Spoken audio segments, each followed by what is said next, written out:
Okay.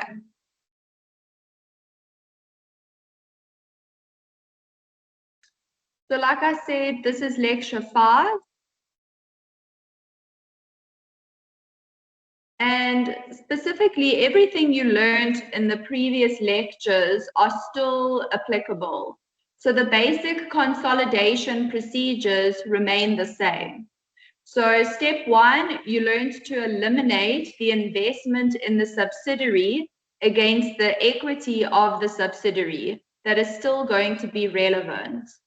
Step 2, we looked at the elimination of common or intra-group items. We are still going to have a look at that and revise that this week. And then step 3, the consolidation of remaining non-common items on a line-by-line basis is going to be done. So we're going to prepare a consolidated statement of profit or loss and other comprehensive income, and a consolidated statement of financial position. So all of those steps remain the same. We are specifically looking at consolidations after acquisition. So maybe the acquisition took place in 2021, and now we're sitting in 2025, and we want to know, how do we prepare the consolidation after the acquisition took place? So where a subsidiary was purchased before the current reporting period, we need to analyze the subsidiary's closing retained earnings balance, and we need to split it between pre-acquisition profits and post-acquisition profits. So pre-acquisition profits, this is the retained earnings of the subsidiary at acquisition. And then we have post-acquisition profits, which are the profits that resulted after acquisition.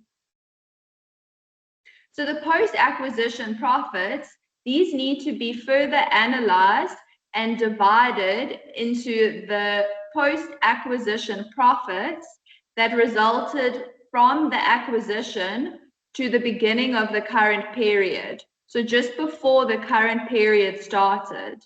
And then we also need to determine what is the post-acquisition profits for the current period. So we need to split the post-acquisition profits between those two periods. We want to know what profit relates to the current period and what profit relates to the period from acquisition just to before the current period.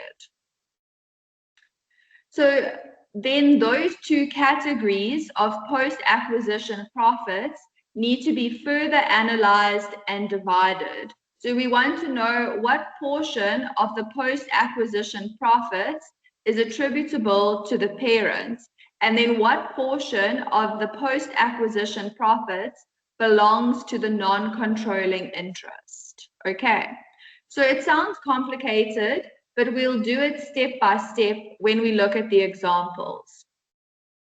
So we are going to determine the pre-acquisition profits, okay? So what are the pre-acquisition profits? These are the profits that were earned by the subsidiary before the parent obtained control of the subsidiary. So before the parent bought a controlling interest in the subsidiary had profits, and these are known as pre-acquisition profits.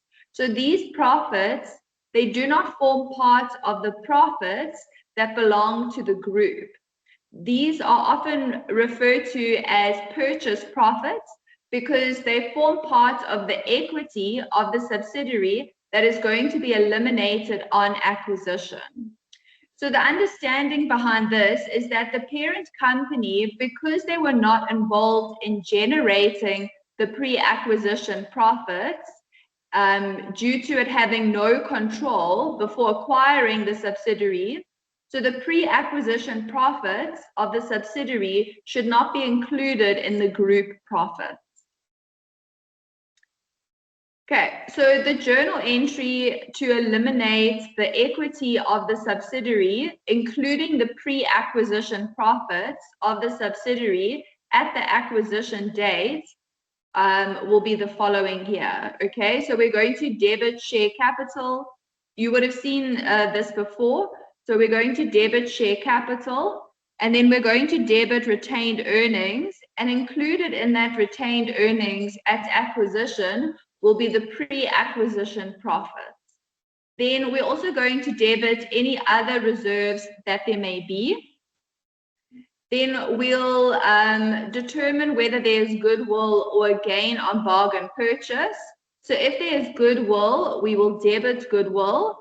If there's a gain on bargain purchase, we will credit the gain on bargain purchase. And then we will credit the investment in the subsidiary. We will eliminate the investment that the parent has in the subsidiary. And then we will credit the non-controlling interest. So you should all be familiar with those elimination journal entries. They will be the same. The only thing that's changed is that now in the retained earnings, we are also eliminating the pre-acquisition profit. So let's have a look at a diagram here of a scenario, just so we can try to picture this in a different way. So here we have a group called the P group, and we have the parent company, and they have a closing balance of retained earnings of 70,000 Rand. And then we have S, which is the subsidiary. They have a closing balance of retained earnings of 24,000 Rand. And that 24,000 Rand, so this is the closing balance. So it'll include like previous year's profits. It'll include all profits from previous years. So we need to split that into that which was obtained or earned before the acquisition, which is pre-acquisition. And in this case, they're telling us the pre-acquisition retained earnings were 4,000 Rand. And then they're telling us that the post-acquisition retained earnings was 20,000 Rand. So 20,000 Rand of that closing balance was occurred after acquisition, but 4,000 Rand occurred before acquisition, okay? Then when we look at the post-acquisition retained earnings, we need to split that into that which occurred from the date of acquisition to just before the current year. And if we take the post-acquisition, the total being 20,000, they are telling us that 14,000 of that 20 is for the period from the acquisition date to beginning of the current year. And then they told us that the current year profit is 8,000 Rand and the current year dividend was 2,000 Rand. So once you know the current year profit and the current year dividend, then it's easy to work out the post-acquisition retained earnings that relates to the period from acquisition to beginning of the current year. So we took the 20,000, which was the total post-acquisition amount, and we minused the profit after the dividend. So this 6,000 Rand is taken from the current year profit of 8,000 less the dividend of 2,000. So by taking the total post-acquisition retained earnings minus the current year profit and dividends, we left with 14,000 Rand, which relates to the post-acquisition retained earnings from the acquisition date to beginning of the current year.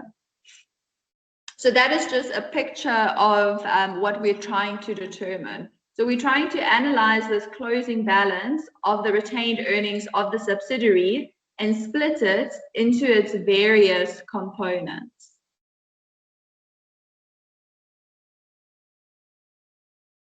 So the post-acquisition profits, these are profits earned by the subsidiary once the parent has obtained control of the subsidiary, okay? So once the parent obtains control of the subsidiary, the post-acquisition profits will result. So the post-acquisition profits, these are considered as distributable profits from the point of view of the group. However, the post-acquisition profits are not available to be distributed by the parent until they are distributed by the subsidiary as a dividend. So the subsidiary needs to distribute the profit as dividends, okay? So that is one way to release the profit and distribute it. So the post-acquisition profits that are part of the opening balance of retained earnings for the period in which the consolidation takes place must be separated from the pre-acquisition profits included in the subsidiary's opening balance of retained earnings. So it's important that we split the post-acquisition profits and the pre-acquisition profits. So the post-acquisition profits of the subsidiary must be included in the group's opening balance of the retained earnings in the consolidated statement of changes in equity and the statement of financial position. So we need to know what was the post-acquisition profits, because this will need to be included in the opening balance of the retained earnings in the consolidated financial statements. Okay, so let's look at a small example. So we have lecture example 1. So it tells us that P bought 100% of the equity of S on 1 January 2017. P Limited's opening balance of the retained earnings on 1 January 2020 is 500,000. And S's opening balance of retained earnings on 1 January 2020 is 180,000 Rand. So if S's retained earnings at acquisition was 40,000, what will the opening balance in the retained earnings column of the consolidated statement of changes in equity be for the year ending 31 December 2020? Okay. So let's have a look at how we work that out, okay? So we want to know what will the opening balance in the retained earnings column be for the year ended 31 December 2020. So we're trying to work out the opening balance. So the opening balance in the retained earnings column for the year ended 31 December 2020. So here we're going to take 100% of the parents, which was given as 500,000. And then we need to work out what was S's post-acquisition retained earnings. So if we go back, we see that S's opening balance on retained earnings was 180,000. And then S had retained earnings at acquisition of 40,000. So in order to work out the opening balance of the retained earnings column, we are going to minus the 40,000, which was the retained earnings at acquisition. And we're going to minus that from the opening balance of the retained earnings on 1 January 2020, which was 180,000. So we're going to minus the retained earnings on acquisition, and this will leave us with S's share of the opening balance of the retained earnings at 31 December 2020. And remember, we're trying to work out the opening balance in the consolidated statement of changes in equity. So we're going to add the opening balance of the retained earnings of the parent company plus the retained earnings that relate to this period, which is 140,000. So that will give us a total retained earnings opening balance of 640,000. Okay, so that is just a small example of how we're going to do it. So the question told us here what the opening balance of the retained earnings was on 1 January 2020. And it was 180,000. But we needed to know what was the retained earnings at acquisition. And the retained earnings at acquisition was 40,000. So we need to strip that out when we are working out how much we can include in the consolidated financial statements. So this 40,000 is not attributable to the group because it was earned before the parent obtained control of the subsidiary, and that is why we eliminate it when we do those elimination journal entries. Okay, so the basic consolidation procedures remain the same. So just remember, the first thing you're going to do in step 1 is to eliminate the investment in the subsidiary against the equity of the subsidiary. Then step 2, we're going to eliminate common or intra-group items, things like dividends, that kind of thing, if there are intra-group dividends. Then step 3, we're going to consolidate the remaining non-common items on a line-by-line basis. So we're going to add and consolidate to calculate or to show the consolidated statement of profit or loss and OCI, and the consolidated statement of financial position. Then step 4, we'll prepare the consolidated statement of changes in equity. So either before or after the consolidated statement of financial position. So you kind of do those two together, but these are the steps that you need to make sure you are following. So let's have a look at an example. So in our example, Pty Limited bought 80% of the equity of S on 1 January 2018. P paid 720,000 Rand, and on acquisition, S had share capital of 500,000 and retained earnings of 380,000. All the assets and liabilities of S were considered to be fairly valued at acquisition. P's closing balance of retained earnings on 31 December 2020 was 1.5 million. And S's closing balance of retained earnings on 31 December 2020 was 900,000. In the year ending 31 December 2020, P made a profit after tax of 400,000 and declared dividends of 40,000. S made a net profit after tax of 220,000 and declared dividends of 20,000. The recoverable amount of the cash generating units were as follows.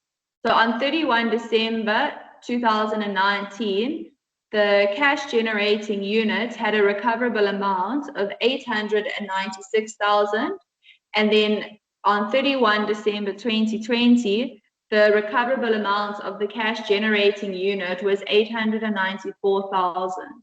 There was no goodwill impairment in 2018. Okay, so let's draw a picture of this. So we have the P group and the parent. They told us that the closing balance of the retained earnings was 1.5 million.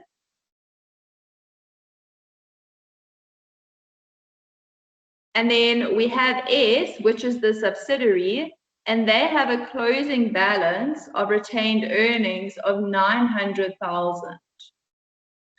That 900,000 is the closing balance. So we need to split that into the pre-acquisition profits and the post-acquisition retained earnings. So remember, the pre-acquisition retained earnings, this is the profits that the subsidiary earned before the parent obtained control of the subsidiary. So they told us in the scenario that on the date of acquisition, there was retained earnings of 380,000. So this 380,000, this is the profit on this is the profit that resulted before the parent obtained control of the subsidiary. So this is the pre-acquisition profits. That 380,000 is the pre-acquisition profits. And then we need to work out the post-acquisition profit. So if we take the 900,000 less the pre-acquisition profits, that will leave us with 520,000, which relates to the post-acquisition profits.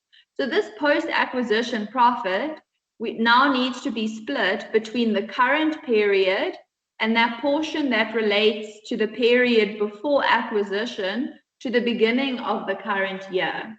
So let's first look at the current year. So they told us in the scenario that S made a net profit after tax of 220,000 and declared dividends of 20,000.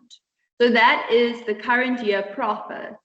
So the current year profit is 220,000, and then the subsidiary declared dividends of 20,000. So now that we know the current year information, we can work out what portion relates to the period from acquisition date to beginning of the current year. So we'll take the total post-acquisition amount of 520,000 less the current year profit of 200,000 because we exclude the dividends, and that will leave us with 320,000. So this 320,000 is the post-acquisition profits for the period from beginning of acquisition date to the beginning or just before the current year.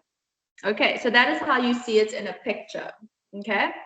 If it helps you to draw a picture, maybe draw a picture when you're doing your practicals and your tutorials. So we are now going to prepare the financial statements.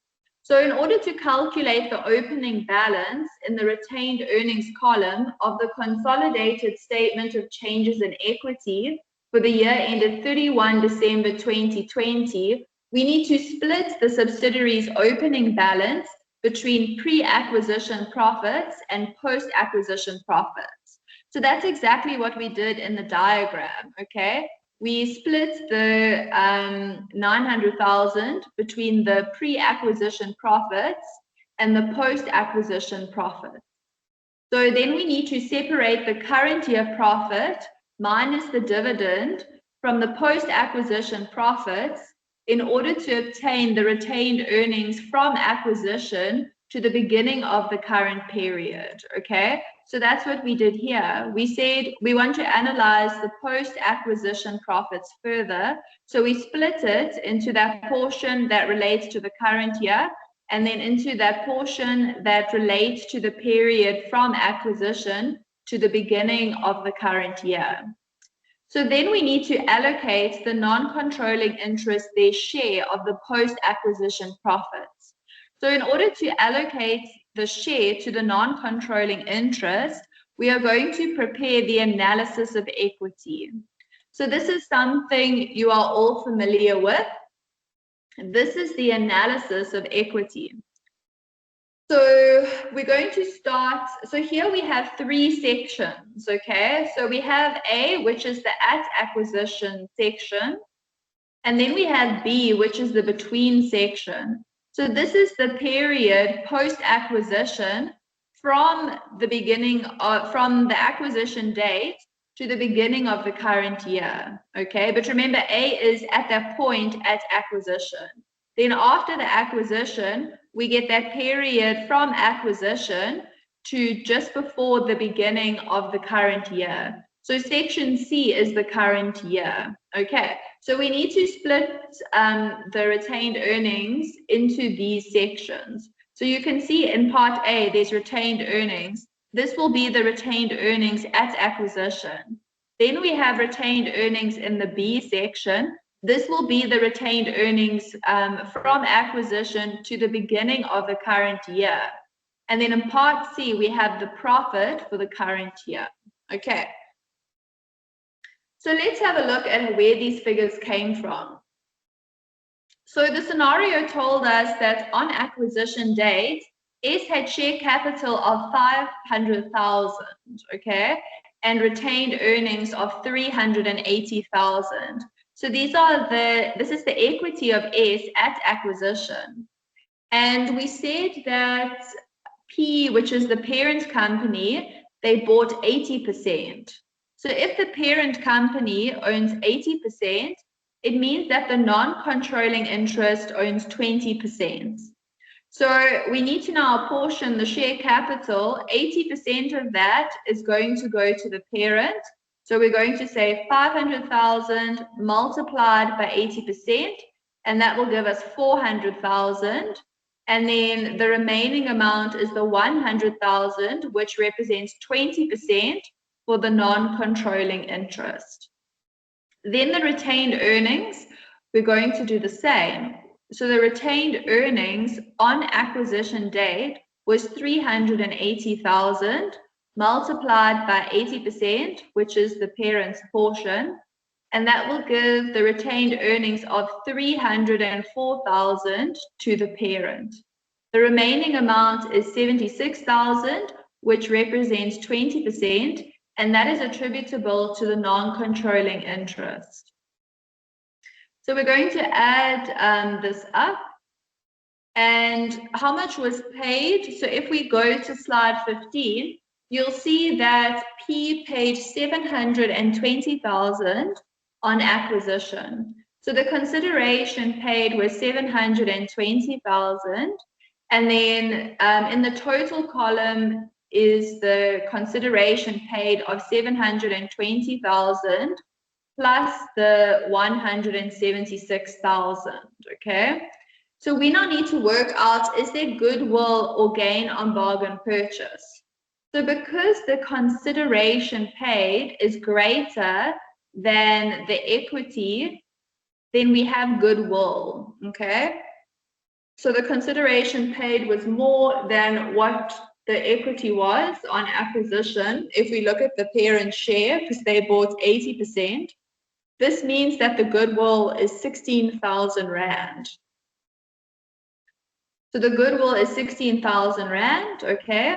So we have, and we'll total up, we'll total the non-controlling interest column, and we'll total this column here, okay?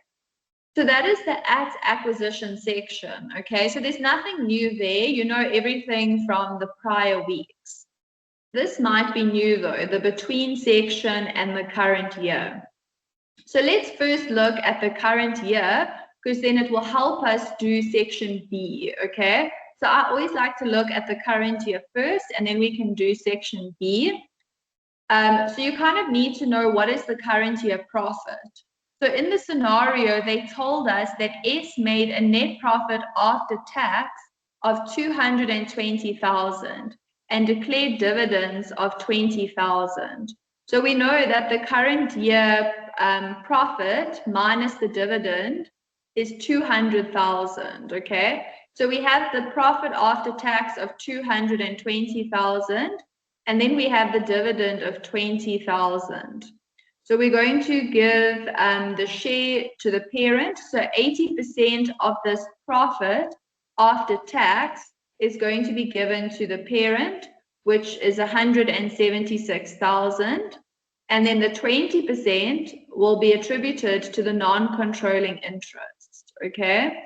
And then with the dividend, we have a dividend from S of 20,000, and 80% of that is going to be attributable to the parent, and the remaining amount attributable to the non-controlling interest is 4,000 Rand. Okay. So now we know what the current year profit is. So the total of these two, being the profit after tax and the dividend, is 200,000, okay? So we need that to work out this between section here. So the retained earnings for the between section, now this is from the acquisition date to the beginning of the current year. We can work out what the retained earnings is by taking the total closing balance of the retained earnings of 900,000, which was given in the question, minus the current year amount of 200,000, minus the at acquisition retained earnings of 380,000. So if you take the total retained earnings minus the current year profit minus the retained earnings at acquisition, that'll give you retained earnings relating to the period after acquisition to before the current year of 320,000. So the 320,000 will then be split, and 80% will be attributable to the parent, and that will give the parent 256,000, and then 20% will be attributable to the non-controlling interest. So 64,000 will go to the non-controlling interest. Okay. Then we need to look at the impairment of goodwill. Okay. So we need to also have our calculation for the impairment of goodwill, or just have the amount here, because it's going to reduce the profits. Okay. So the goodwill, remember, is only shown in the consolidated financial statements. It's not going to be shown in the separate financial statements. So a pro forma journal entry needs to be processed. But before we can do the pro forma journal entry, so this will be the pro forma journal entry that is processed. But before we can do the journal entry, we need to do our calculation to assess for an impairment. So let's have a look at the goodwill, and then we'll go back to our worksheets, okay? So in order to determine if goodwill is impaired, we need to determine the net asset value. So the share capital was 500,000, and this was given to us in the scenario, and the retained earnings was 380,000. And this gives us a net asset value of 880,000. And then remember we said the goodwill, we worked out goodwill as 16,000. If we go back to our worksheets, we can see that the goodwill is 16,000. But remember that goodwill was for 80% because it was, that goodwill resulted from the parent's ownership of 80%. So when we're looking at the impairment, we need to gross up the goodwill to 100%. And we can do that by taking the 16,000 divided by 80 multiplied by 100. And that will give us goodwill of 20,000. Then we add the net asset value of 880,000 plus the 20,000 goodwill, and that will give us a carrying amount of 900,000. Then we need to compare that carrying amount to the recoverable amount that was given to us in the scenario. So the recoverable amount on 31 December 2019 is 896,000. So we are comparing the carrying amount of 900,000 to the recoverable amount of 896,000. And if we look at that, we can see that the carrying amount is actually needing to be reduced to the recoverable amount. So an impairment of 4,000 Rand is going to be processed. So that impairment loss relates to the gross up amount of goodwill. So when we work out that impairment loss, we are going to take the 80% that belongs to the parent, and that will be the amount that we are going to process as an impairment in our consolidated financial statements. So at 31 December 2019, we have an impairment to goodwill of 3,200 Rand. Then, in the scenario, we were also given a recoverable amount at 31 December 2020. So we now need to assess at 2020 if there is a further impairment. So again, we're going to take the net asset value, which was the total of the share capital and the retained earnings, which was 880,000. And then we're going to take the goodwill. So remember, the goodwill was impaired in the previous year. So the goodwill was no longer 16,000. It was 16,000 less 3,200 because it was impaired. So the goodwill amount at 31 December 2020, the impaired amount is 12,800. And again, we need to gross this up because this 12,800 is relating to the 80% ownership of the parent. So we need to gross this up to 100%. So we're going to take the 12,800 divided by 80 multiplied by 100, and that will give us 16,000. So the grossed up amount of goodwill is 16,000. The carrying amount is then the 880,000 net asset value plus the 16,000 grossed up goodwill, and that will give us a carrying amount of 896,000.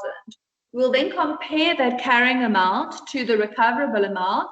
So remember, the recoverable amount was given to us on 31 December 2020, and it was 894,000. So we'll compare the carrying amount to the recoverable amount. We see that the carrying amount is greater than the recoverable amount, so we need to reduce the carrying amount to the recoverable amount, and we'll do that by processing an impairment of 2,000 Rand. So the parent's share of the goodwill, so remember that this impairment relates to the grossed up goodwill amount of 16,000. So we are now going to give the parent their share. So we're going to take the 2,000 Rand impairment multiplied by 80%, and that will give us 1,600. So the impairment is 1,600, and that is the impairment for 31 December 2020. Okay. I see a question here of the 12, someone asking, how did you get the 12,800? So remember, this is the goodwill from the original worksheet of 16,000, but then we impaired that amount.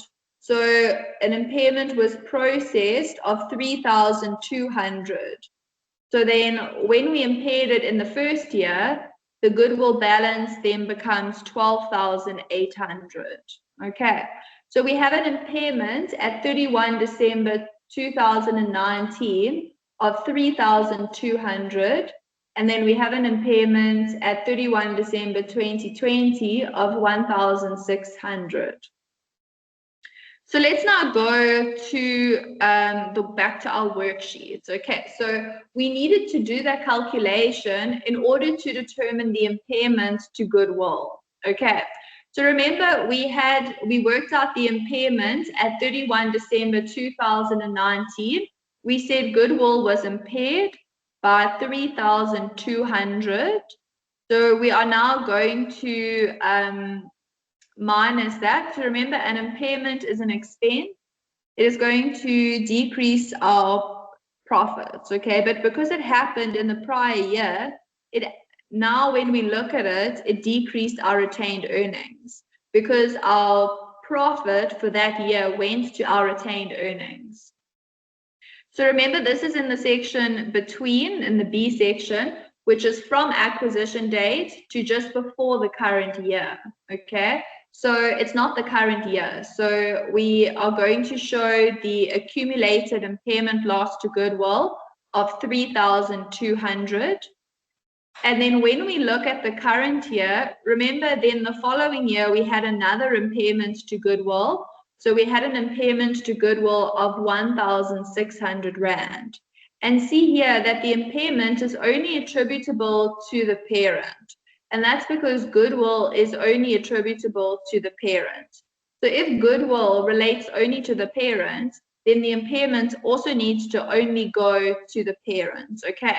So you'll see here, when we have the goodwill line item, there's no amount in the NCI column, okay? Because goodwill is not attributable to the NCI. And it's the same thing with the impairments. So both of these impairments, no amount is going to the non-controlling interest. And the reason is that goodwill is just for the parent, okay? It's for, it's as a result of that relationship between the parent and the subsidiary. So now that we have filled in the goodwill and the impairments, we can work out the totals here. So they simply add up the columns. So you'll work out the NCI as 280,000, and then the parent column is 411,200. And then in this column here, we have a total of 720. Okay, so this is the worksheet. So now once you've done the worksheet, we just want to look at those journals I see there's a question from Duma saying, how will we see if goodwill is only for the parents? But I'm telling you, I think if you go to the slides from week 3, it told you there that no amount of the goodwill goes to the non-controlling interest. So it's kind of a rule or a principle, okay, that goodwill is not attributable to the NCI. Okay, so it's something you just have to understand. So here we are looking at the pro forma journal entries now to account for the annual goodwill impairments. So we're going to debit retained earnings with 3,200. So remember, this was the impairment relating to 31 December 2019. So because it relates to the prior year, we are going to debit retained earnings. So we're going to go debit retained earnings with 3,200, and then we are crediting accumulated impairment loss for goodwill with 3,200. So this is the first impairment.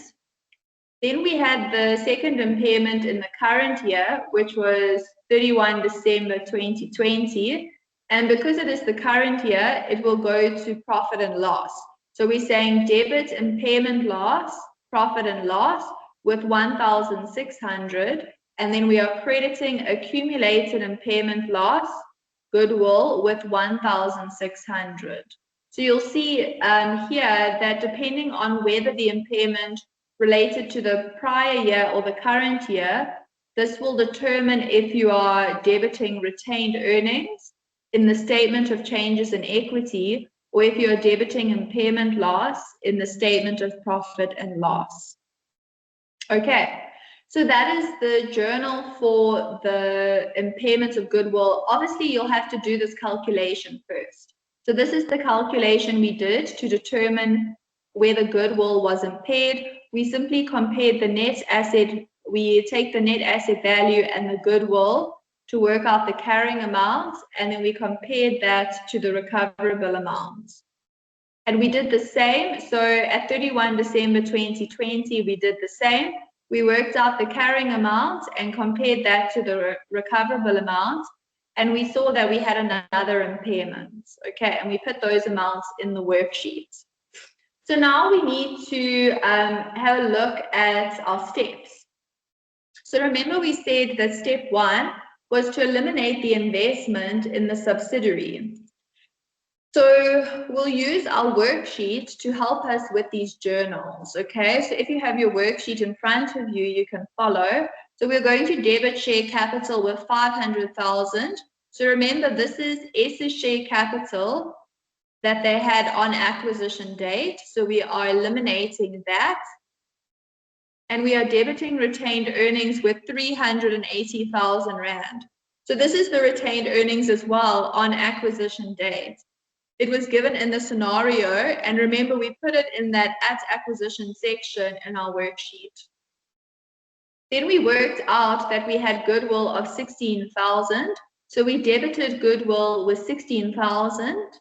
And we credited the investment in the subsidiary with 720,000. So this was the consideration paid, and it was given in the scenario.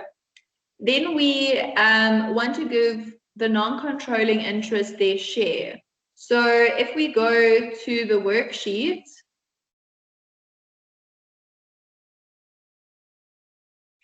so if you have a look at the worksheet, that non-controlling interest amount comes from the at acquisition section here, okay, of 176,000.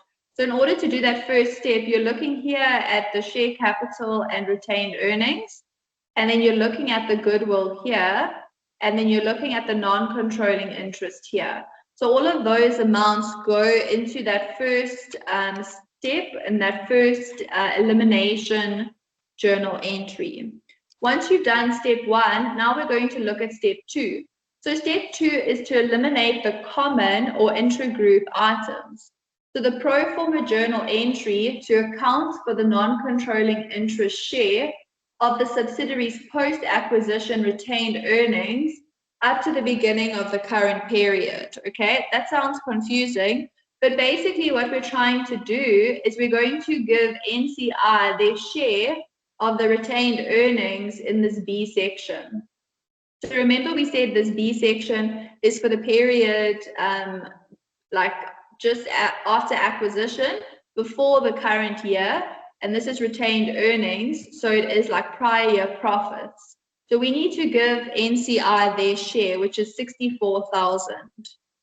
So we are just giving NCI their share here. We are debiting retained earnings, which is reducing the group's retained earnings or the subsidiaries' retained earnings, and then we're crediting non-controlling interest with 64,000.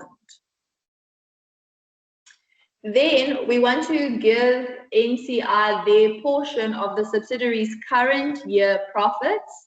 So here we're going to go to section C in the worksheet.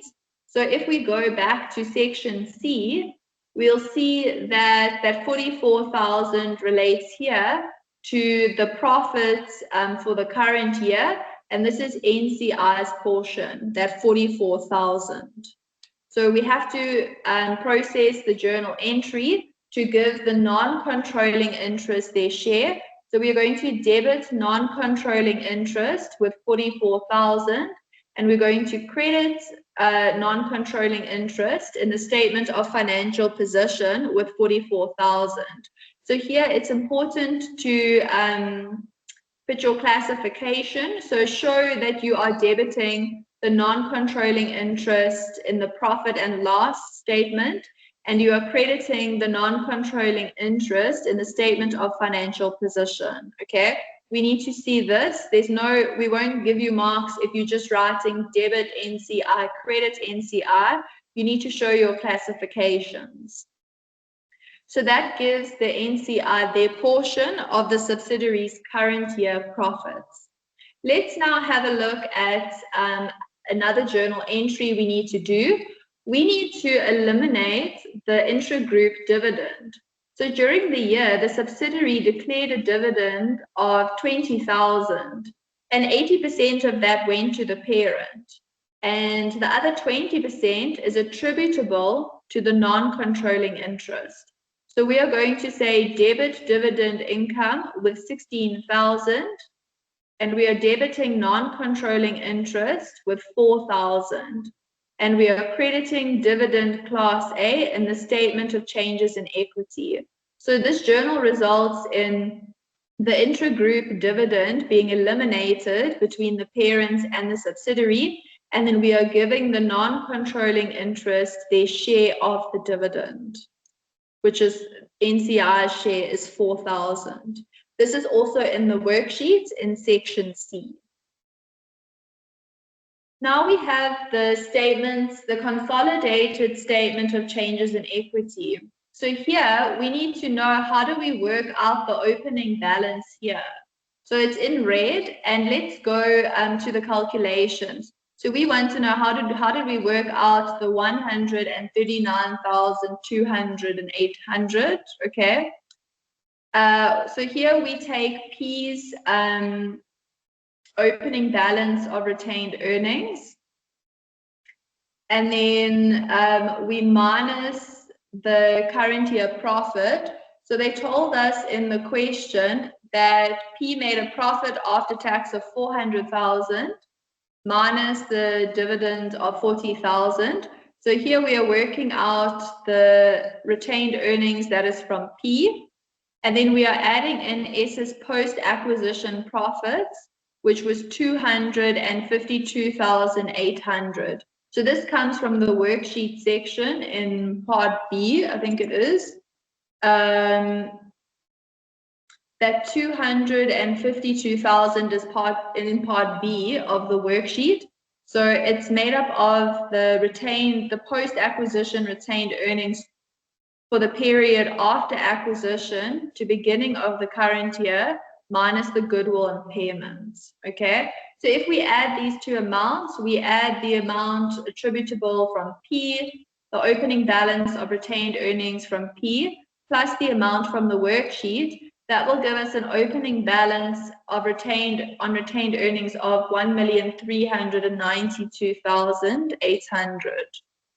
Okay, let's now have a look at the closing balance. So we also need to work out the closing balance.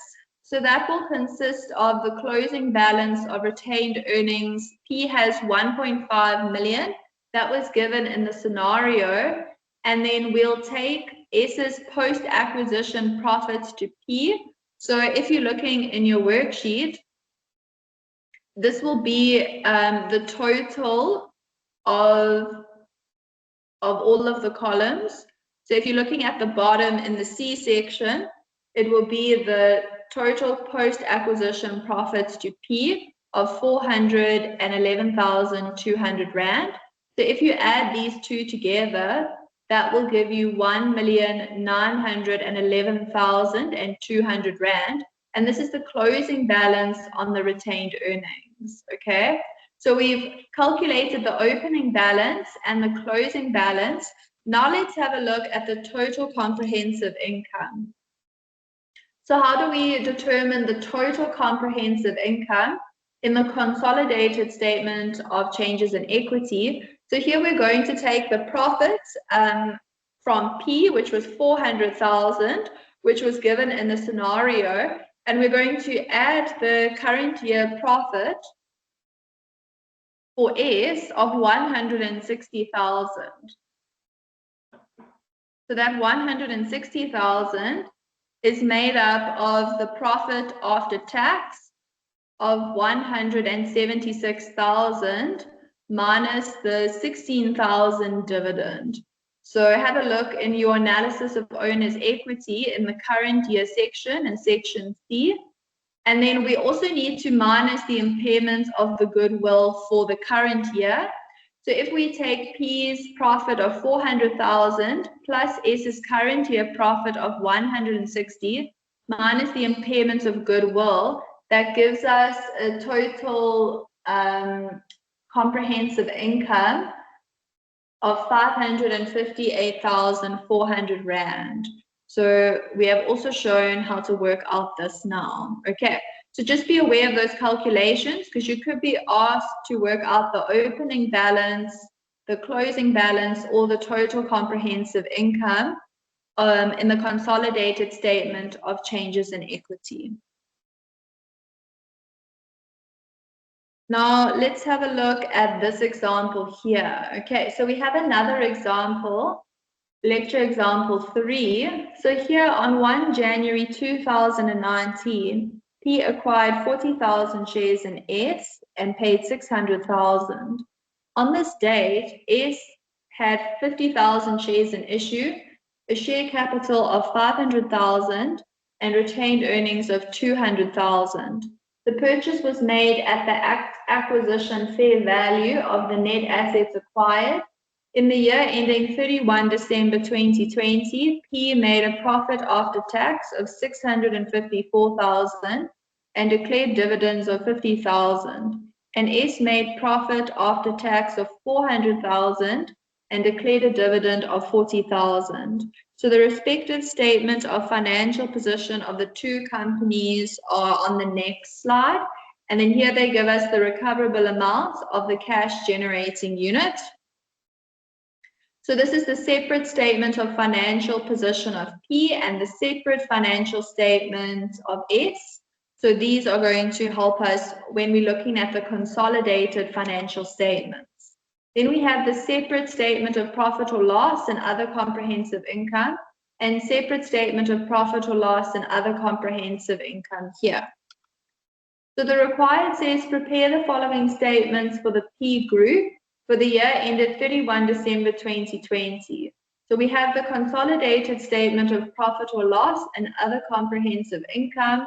We also need to prepare the consolidated statement of financial position and the consolidated statement of changes in equity. Okay, so we're going to prepare it as far as the information permits.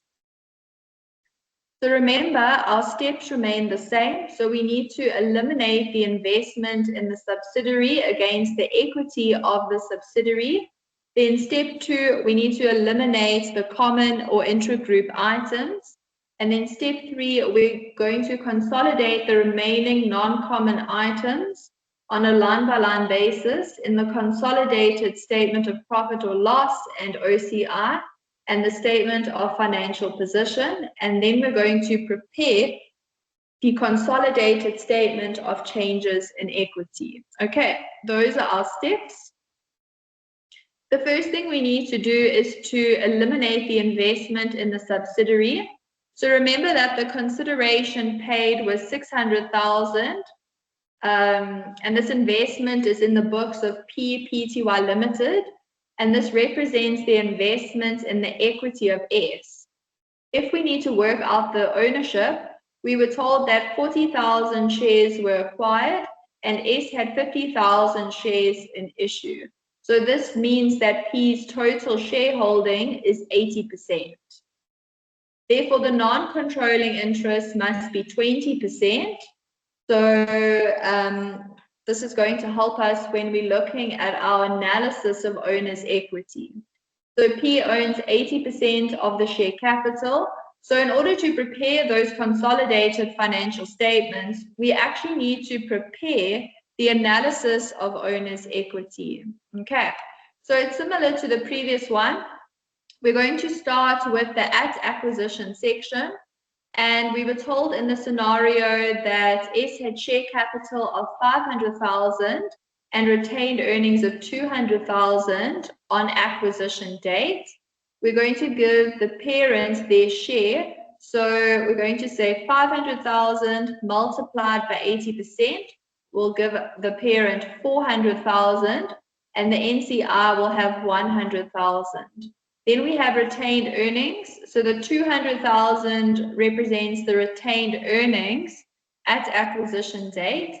So we're going to give 80% of that to the parent, which is 160,000, and then the remaining amount is going to go in the NCI column.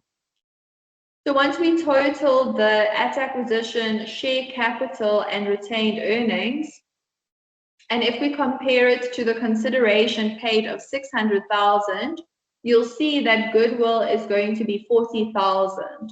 So the goodwill is 40,000, and this is all going to be in the P Limited's column. There's nothing in the NCI column. So that is the at acquisition section. Now we can have a look at the B section. So here we are trying to determine what is the retained earnings from the period from acquisition date to just before the current year. So we need to determine what is the retained earnings relating to this period of time.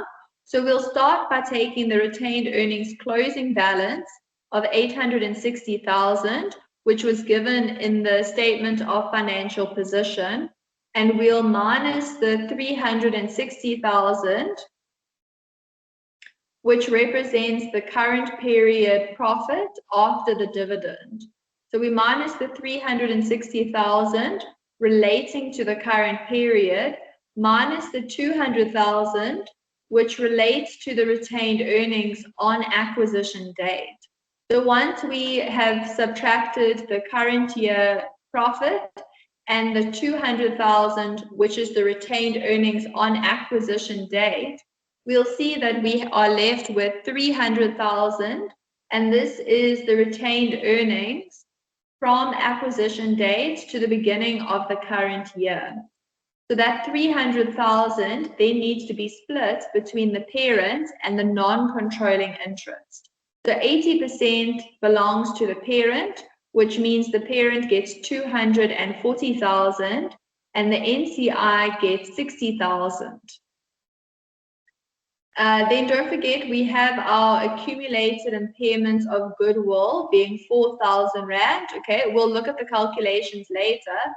But when you have the impairment, it's going to be shown in a bracket because it reduces the retained earnings. So we have the impairment of goodwill of 4,000 Rand, which happened in the previous period. Then when we look at the current year period, here we are looking at profit for the current year. So the statement of profit and loss showed that the current year profit was 400,000.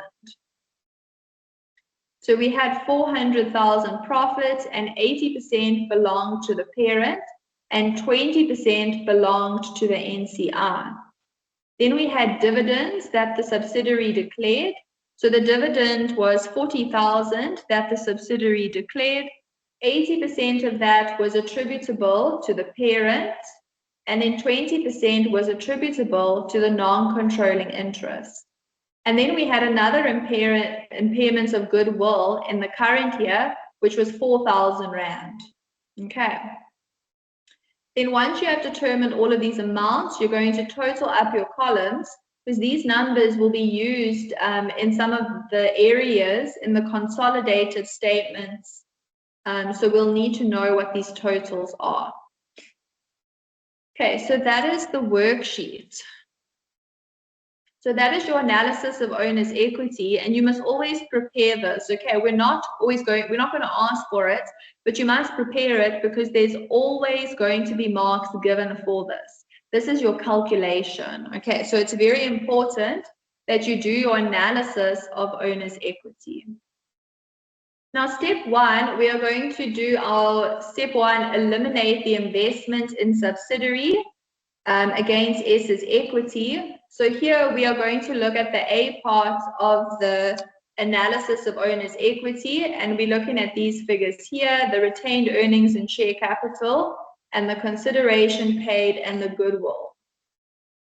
So we're going to debit share capital, which was 500,000 Rand on acquisition, and we're debiting retained earnings. We are eliminating the 200,000 Rand retained earnings on acquisition date. Remember, we had goodwill in our worksheets of 40,000, so we are debiting goodwill. It is an asset. Then we are crediting investment in S of 600,000. This was the consideration paid, and we are crediting the non-controlling interest with 140,000, and that comes from the worksheet here. Okay, in section A. Then step two, we're going to eliminate or process the pro forma journal entry to give the non-controlling interest their share of the subsidiary's post-acquisition retained earnings. So this is for the period from acquisition date to the beginning of the current period. So we are going to debit retained earnings with 60,000 and credit non-controlling interest with 60,000. And this comes from the worksheet in the B section.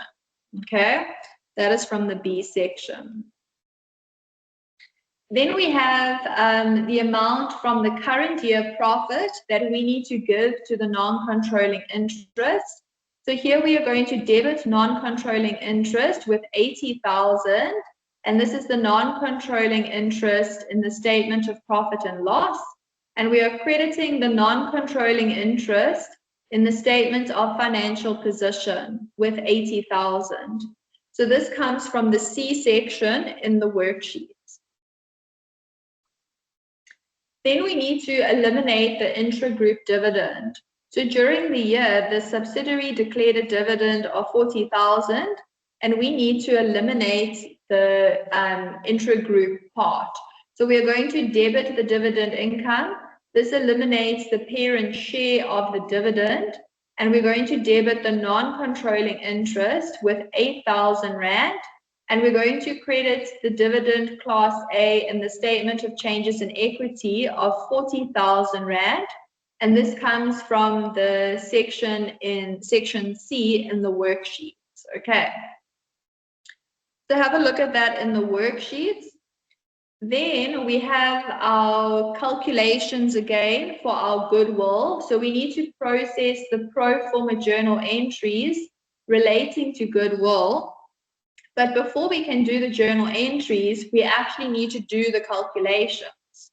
So let's have a look at the calculation. So at 31 December 2019, we have a possible impairment. So we'll work out the net asset value. We'll take the share capital on acquisition date, which was 500,000, and the retained earnings was 200,000. And that gives us the net asset value of 700,000. And remember, we determined the goodwill as 40,000 Rand, but that goodwill is attributable to the parent.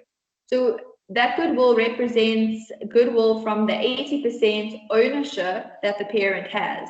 So we need to gross it up to 100%. And if we gross up the 40,000 to 100%, it will give us 50,000 Rand. Then we can add the net asset value plus the grossed up goodwill, and that will give us a carrying amount of 750,000 Rand. We will compare that to the recoverable amount, and we'll see that the carrying amount is greater than the recoverable amount. So this will result in an impairment. We need to reduce the carrying amount to the recoverable amount. So this results in an impairment loss of 5,000 Rand. So then we need to remember that the goodwill was grossed up. So we are going to take that impairment and multiply it by 80%. And that will give us the impairment of goodwill of 4,000 Rand.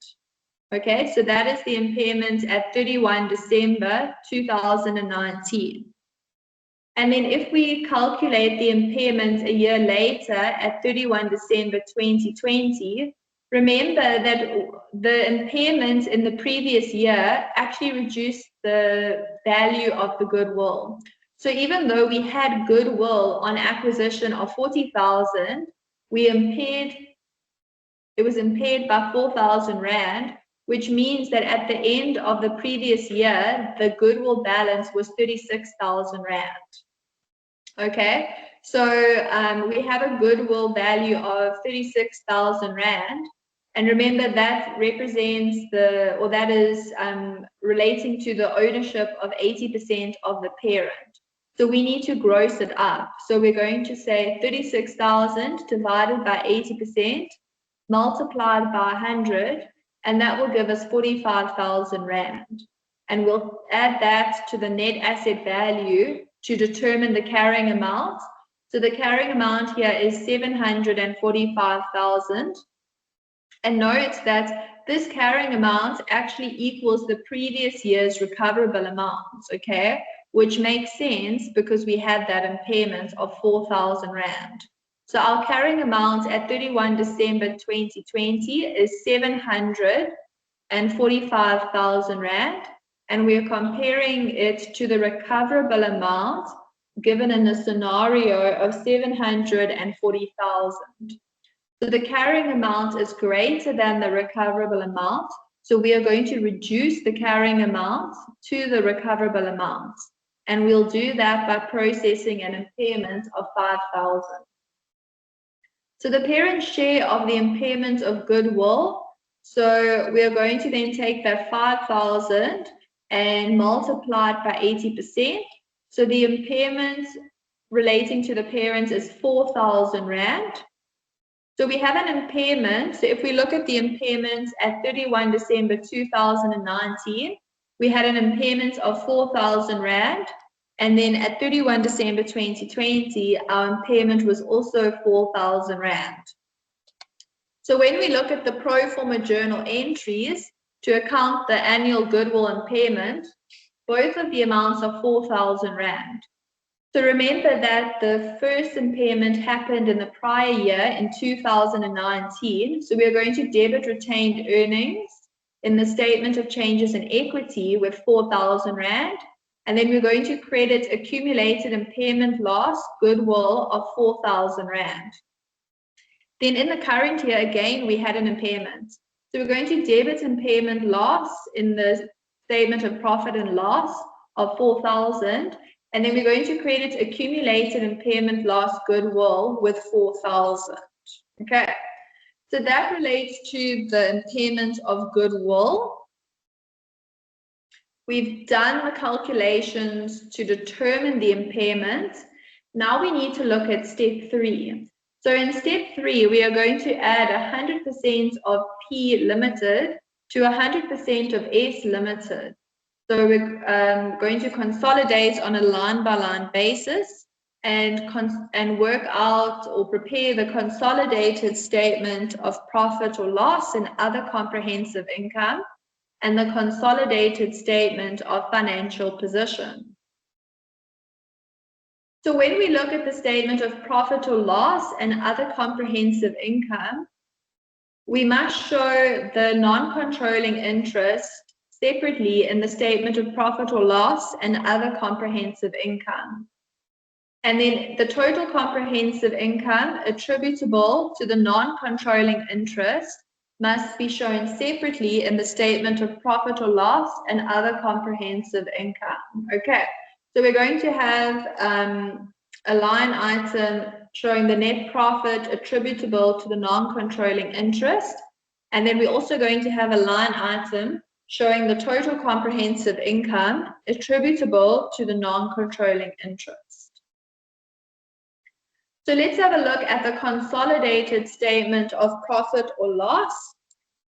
So here we have the profit before investment income. So we were given P's separate profit before investment income of 1,002,000 Rand, and S had profit before investment income of 625,000 Rand.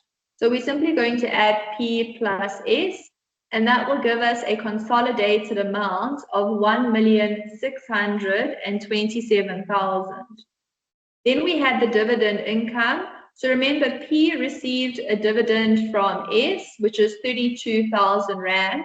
But because this is an intra-group dividend, we eliminated this dividend by processing a pro forma journal entry. So this column here shows all the pro forma journal entries. So we minus the 32,000, we eliminated that dividend, which means in the consolidated statement of profit and loss, there's a dividend income of 0. Then we had an impairment loss in the current year of 4,000 Rand, and we processed the pro forma journal entry for that. So we have a total impairment loss of 4,000 in the current year. Then profit before tax, we are just going to add up our profit before investment income minus the impairment loss, and that will give us profit before tax of 1,623,000. Then we have a tax expense. We just add P plus S, and that will give us a consolidated tax expense of 605,000 Rand. And the profit for the year, we are just going to add up P plus S and the pro forma adjustment column, and that will give us a consolidated profit for the year of 1,018,000. There was no other comprehensive income for the year, so we just bring down all the totals. Now we need to show this amount. Remember, we need to split it between owners of the parent and the non-controlling interest. So the easiest way to do this is to find out what is the non-controlling interest share. So if you go to your worksheet, you'll see that in the worksheet, there was an amount here of 80,000 Rand, okay? So we have non-controlling interest share of profit for the current year of 80,000 Rand. So that is the amount we are going to show in our consolidated statements. So we'll put the non-controlling interest share there, and then the owners of the parent, you can work backwards. You can take the total comprehensive income minus the non-controlling interest, and that will give you 938,000 attributable to owners of the parent.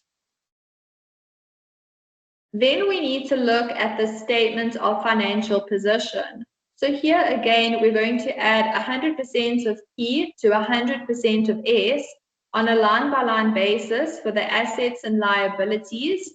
And then in the equity section, we're going to show equity attributable to owners of the parent, and then equity attributable to the non-controlling interest. So this was the separate statement of financial position for P and the separate statement of financial position for S. So now we're going to use those separate statements to give us the consolidated statement, okay? So remember, this is the analysis of owner's equity worksheet, and we may need to refer to this when we are preparing our consolidated statements. So that's why you must always show it, okay? So let's have a look at our consolidated statement of financial position. So you can start by writing the separate figures for P and the separate figures for S. And then you're going to have a pro forma journal entry column here. So property, plant and equipment, P had 1,180,000. S had PPE of 770,000. So we're simply going to add those two together, and that will give us a consolidated PPE of 1,950,000. Then we have our investments in the subsidiary. So P has an investment in S of 600,000, but remember we eliminated this investment when we processed that first pro forma journal entry. So this resulted in 0 for the investment in the subsidiary in the consolidated statements of financial position. Then we have goodwill. So goodwill, remember we had goodwill of 40,000, but this was impaired 4,000 Rand last year and 4,000 Rand this year. So this therefore results in a goodwill balance of 32,000. Then we have trade receivables. So P had trade receivables of 440,000. S had trade receivables of 115,000. If we add those two together, we'll get a consolidated trade receivables amount of 555,000 Rand. For inventory, P had an inventory balance of 390,000 and S had an inventory balance of 194,000. If we add those two together, we'll get a consolidated balance of 584,000. And bank, we're simply adding P and S. So P had bank of 269,000. S had bank of 298,000. If we add those two together, we'll get 567,000. So now we can add up all of the consolidated amounts, and that will give us a total assets balance of 3,688,000. Now we have the equity section.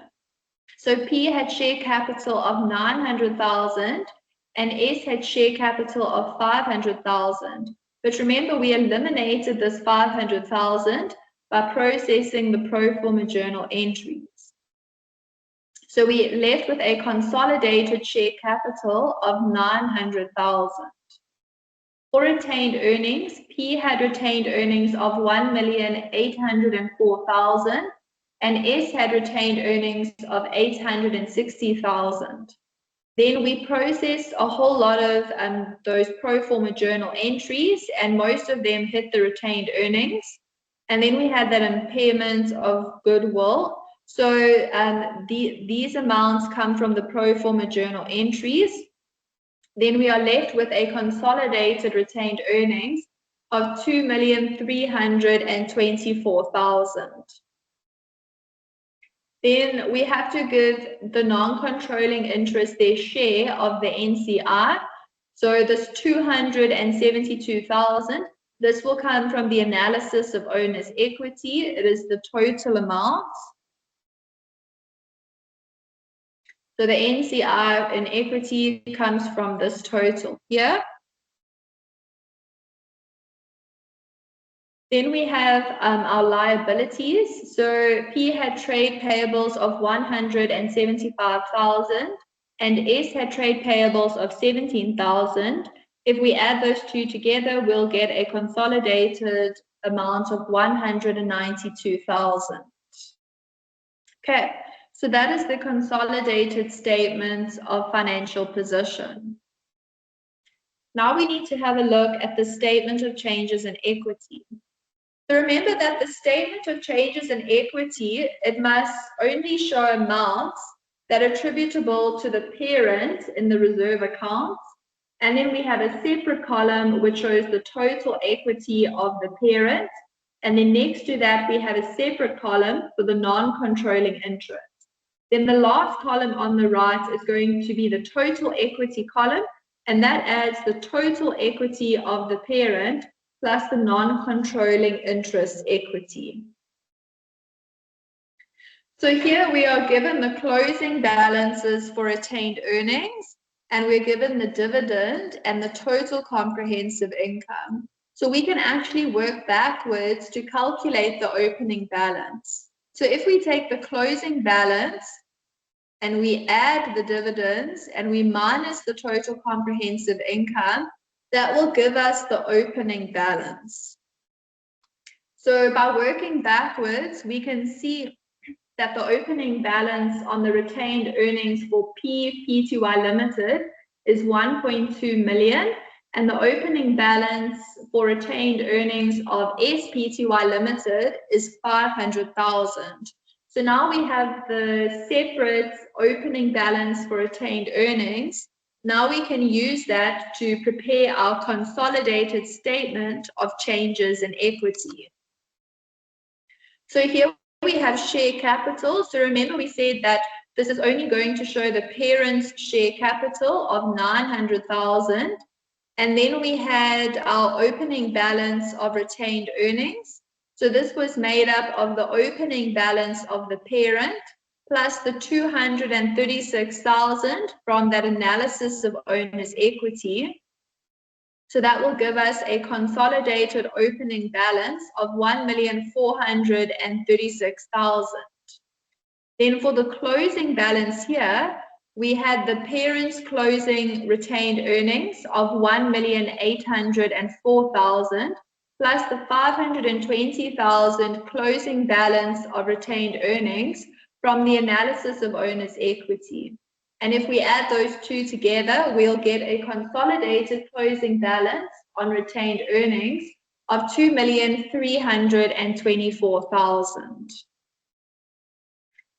And then this amount here, the total comprehensive income, this comes from the statement of comprehensive income.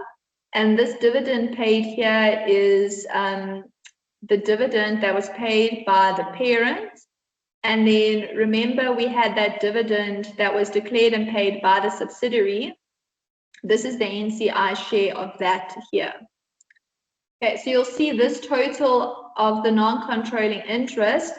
This is actually the same as the analysis of owner's equity.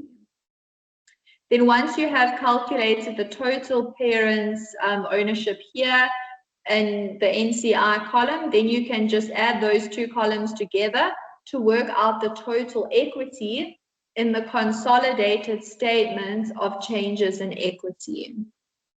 Okay, so that is how to prepare those statements. Now, before we finish, we just need to discuss that there are other intragroup transactions. So far, we've already looked at intragroup transactions such as dividends, but sometimes there's other intragroup transactions that are not dividends, okay? So often it happens that there are going to be non-current assets that are sold within the group. So non-current assets are items like PPE. So for the purpose of preparing the consolidated financial statements, if the sale takes place between the parent and the subsidiary, it's fine in the separate financial statements. But for the group financial statements, it's the two companies are seen as one company. And it's as if we are just moving this asset from one room to another. So when we are preparing consolidated financial statements, and there's been an intragroup sale, the asset needs to be valued as if the sale had not occurred. So this means that the non-current asset must be restated to the original cost or the revalued amount. Any profit or loss on the sale will need to be eliminated. So because the separate entity that acquired the asset would be depreciating the asset on the basis of the new cost to itself, which will be different to the original cost, there needs to be an adjustment to depreciation as a result of the intragroup sale of that non-current asset. Also, from the group's perspective, it's as if that sale didn't take place. So any gain or loss on sale So from the group perspective, no gain or loss on sale should be recorded in the consolidated financial statements. So let's have a look at example A here. So the useful life is the same in this scenario. So on 1 April 2020, Eddie acquired 100% of Sandy for $850,000, representing the fair value of the consideration transferred. On this date, Sandy had share capital of $500,000 and retained income of $300,000. All the assets of Sandy were fairly stated on acquisition date. On 1 April 2020, Eddie sells an item of plant to Sandy for 780,000 Rand. So the plant originally cost Eddie 1 million. It was 4 years old and had accumulated depreciation of 400,000 at the date of the sale. So the remaining useful life of the plant is assessed as 6 years. So firstly, we need to prepare the journal entries relating to the sale of the plant in the books of Eddie. Then we're going to show the sale of the plant in the books of Sandy. And then we're going to prepare the pro forma journal entries at 31 March 2021. So in Eddie's books, they are showing the sale, okay? Because these are the separate financial statements in Eddie.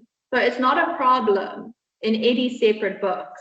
So Eddie sold plant for 780,000 Rand. So they are debiting bank with 780,000 Rand. They received that money for selling the plant. Then they are debiting accumulated depreciation. They want to strip out the plant cost and the accumulated depreciation because they have sold this asset. So they debited accumulated depreciation with 400,000 and they credited plant costs with 1 million. Okay. Then we have the profits on the plant. So the profit on the sale of the asset was 180,000 and they credited profit on sale of plant to show that the sale of the asset resulted in a profit in their individual books of 180,000. So the result of the sale of plant is that there's a profit of 180,000, and this is going to be shown in the separate financial statements of Eddie. So as there's been no transaction with a party outside the group, so the gain needs to be reversed and the cost and accumulated depreciation reinstated when we are looking at the consolidated financial statements. Okay, so this is fine in Eddie's books, but in the group financial statements, we'll need to reverse the situation and pretend like the sale of plant never took place. Then in Sandy's book, so these are Sandy's separate financial statements, they are going to show that they've bought this plant. So they're going to debit plant cost with 780,000, credit bank 780,000 to show that they bought this plant and they paid cash.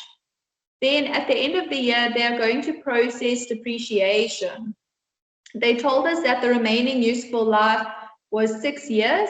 So they're going to take the cost of 780,000 divided by the 6 years, and they will depreciate it by debiting depreciation with 130,000, credit accumulated depreciation plant with 130,000. So those were the separate financial statements of Eddie and the separate financial statements of Sandy. But from the group perspective, we actually need to pretend that the sale never took place because the two companies, Eddie and Sandy, are seen as one company. And it's like we are just moving this asset to different rooms, okay?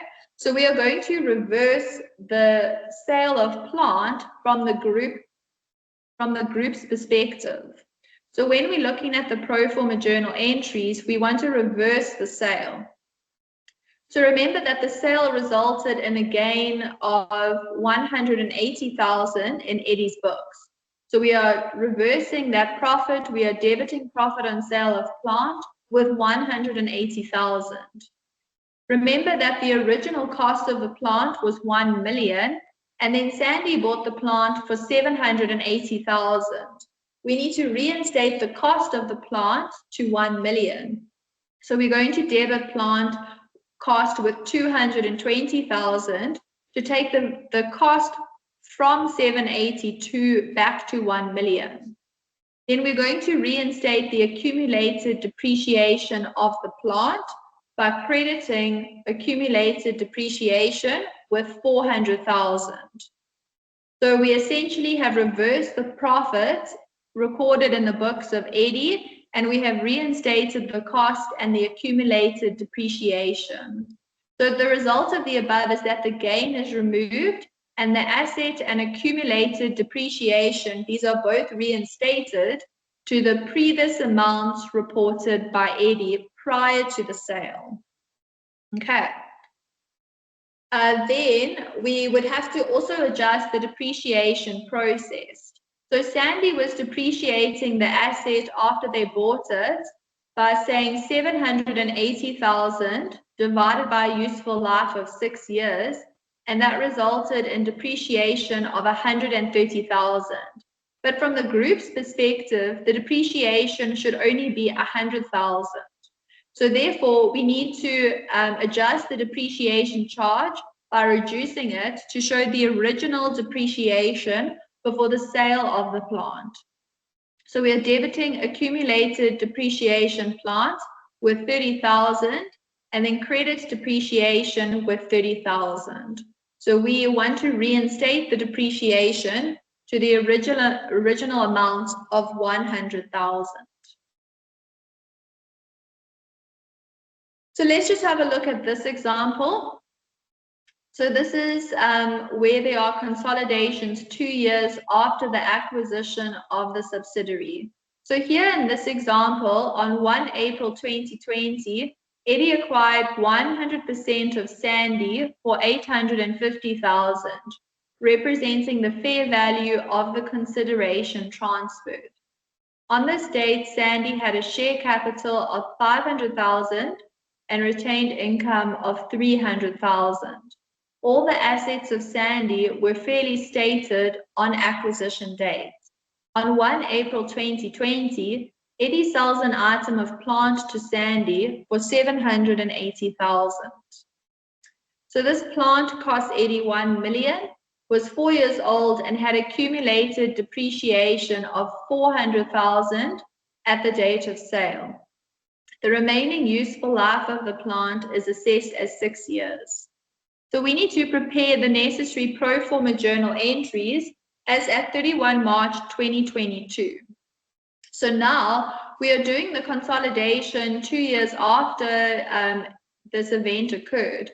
So now we are showing all of the items that previously would have gone to profit, we are now going to show as retained earnings in the pro forma journal entry.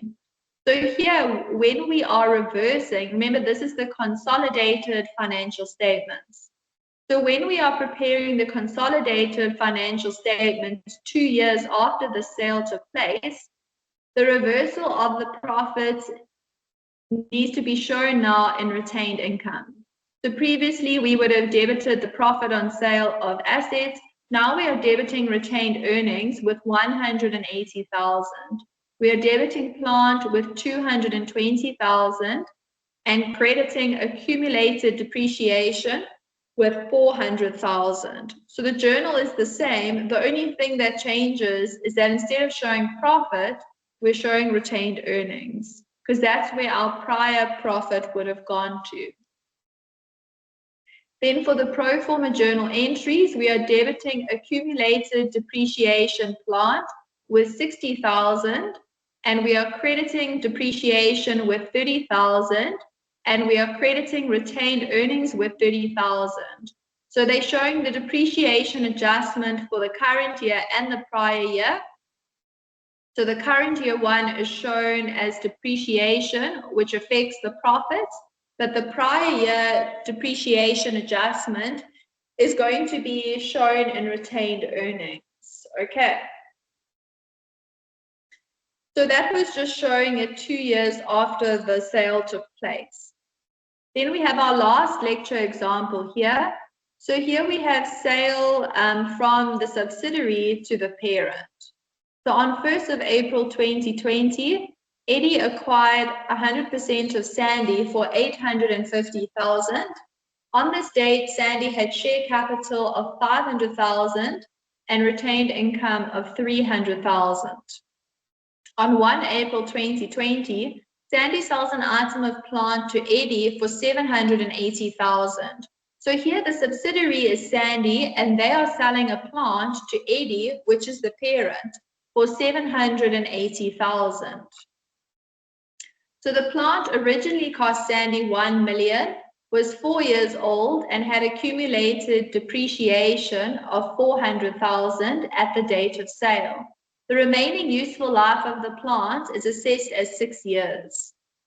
So the first required, we need to prepare the journal entries relating to the sale of plant in the separate books of Sandy. Then we need to prepare the journals relating to the sale of plant in the separate books of Eddie. And then the third one is to prepare the necessary pro forma journal entries as at 31 March 2021. So in Sandy's books, we are debiting bank with $780,000. They sold the plant, they were paid $780,000, which went into their bank account. We are debiting accumulated depreciation plant. Remember, in Sandy's separate books, they can show the sale of the plant. So we are simply recording the sale. We are reversing the cost of the plant. We are stripping it out and reversing or stripping out the accumulated depreciation. So we're debiting accumulated depreciation with $400,000 and crediting the plant cost with $1 million. And as a result of the sale, there's been a profit on the sale of the plant of $180,000. So the result is that the sale of plant of $180,000, this is going to be shown in the books of Sandy. So this is fine for the separate financial statements of Sandy, but for the group financial statements, obviously we need to pretend like the sale never took place. But here we are just showing it in Sandy's separate financial statements. And in Eddie's separate books, they are showing that they have bought this plant. So they are debiting plant cost with $780,000, and they are crediting bank with $780,000. They are then depreciating this plant. So they are taking the cost of $780,000 divided by 6 years, and this will give us depreciation of $130,000. So they're debiting depreciation $130,000, credits accumulated depreciation plant with $130,000. Now we need to look at it from the group's perspective. So from the group's perspective, the parent and the subsidiary are kind of seen as one company. So we have just moved this asset from one room to another, okay? So we cannot show it as a sale. So we need to reverse all of the things that related to the sale. So remember, we had a profit on sale of plant of $180,000. We now need to reverse that. So we are debiting profit on sale of plant with $180,000. From the group's perspective, we cannot have the sale. So we are reversing it as if the sale never took place. We are reinstating the cost of the plant. So we are debiting plant cost with $220,000. We cannot have it recorded at $780,000. It should be recorded at $1 million. So we are simply reinstating the cost to the original amount of $1 million. And the accumulated depreciation, we are reinstating that. We are saying credit accumulated depreciation plant with 400,000 Rand.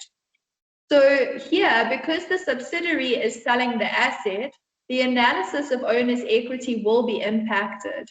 So we need to subtract the profit on sale from the profit for the year and add the accumulated or accelerated depreciation back to profit in the analysis of owner's equity. So when the subsidiary is selling the asset, we need to show the profit on sale of the plant and any accelerated depreciation in the analysis of owner's equity. Okay. And you'll see an example of the sale of assets in your tutorials and your practicals. Okay. So we covered a lot in this lecture. A lot of it should have been revision, but there was some new work that we covered. My suggestion is to go through the slides again. Have a look at the slides and make sure you understand all of the work that was covered and attend your practicals and your tutorials. Okay. That is it from me. I've just stopped the recording and we'll upload the recording on Moodle so you